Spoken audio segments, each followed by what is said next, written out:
آج کل نا یہ ماننے منانے کا دور ختم ہو گیا ہے۔ کوشش کیجئے گلے شکوے کم کر دیں، کیونکہ جب آپ کسی سے ناراض ہوتے ہیں نا تو لوگ یہ نہیں کہتے کہ چلو میں ہی منا لیتا ہوں، لوگ یہ نہیں سوچتے کہ چلو میں ہی اسے کہتا ہوں، لوگ کہتے ہیں کہ نہیں بات کرتا نہ بات کرے، بھاڑ میں جائے، خود ہی کر لے گا جب کر۔ اسی وجہ سے سارے رشتے خراب ہو رہے ہیں آج کل۔ یہ بہت بڑی وجہ ہے اس میں کہ ہم نے ایک دوسرے کو منانا چھوڑ دیا، ہم نے اپنی غلطی تسلیم کرنا چھوڑ دیا۔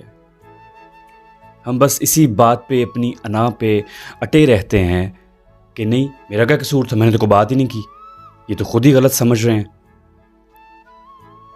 کوشش کیجئے گلے شکوے کم ہی کر دیں، سمجھنے کی کوشش کیجئے ایک دوسرے کو، ماننے منانے کا رواج دوبارہ قائم کیجئے، ورنہ آپ سب لوگ آپس میں اس طرح دور ہوتے رہیں گے۔ کوشش کیجئے اس چیز کو نظر انداز کریں کہ کون پہلے منائے گا، خود منا لیں۔